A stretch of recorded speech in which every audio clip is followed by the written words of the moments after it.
Hi, my name is Jagdeep and I'm a PhD student at Penn State. Today I will be talking about my work on how root cortical cell wall thickness regulates root metabolic cost.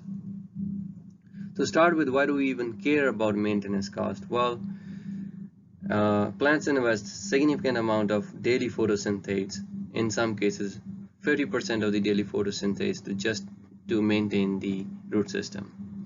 Now there are already existing traits or phenes which can reduce root metabolic cost, and they are shown to be important under stress conditions.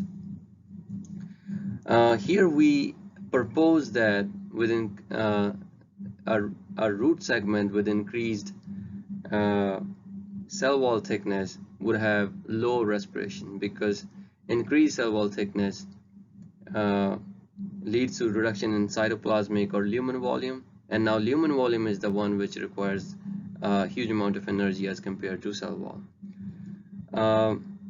So to look further into this, first we explored, is there any genetic variation or for this cell wall thickness? And for this we phenotyped a real population IPM, and where we see there is variation in cell wall thickness ranging from 1.5 micrometer to 5.5 micrometer. Then we took these extreme values of cell wall thickness and fed those into this model called root slice. Now root slice is a 3D anatomical structural model, and it can be used to predict effects of different anatomical features on subcompartments.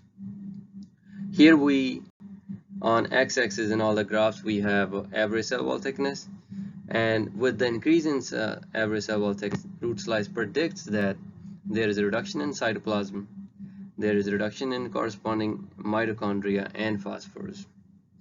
So now we took these modeling results and grew these lines which vary for cell wall thickness under greenhouse conditions, under drought stress conditions in greenhouse.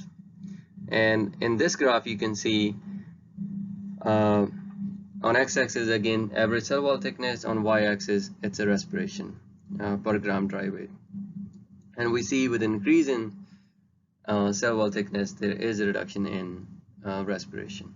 Now how does this impact plant performance? So we grew about 15 lines for this with varying cell wall thickness under drought stress, and we see there is a significant improvement in biomass when we increase cell wall thickness under drought stress.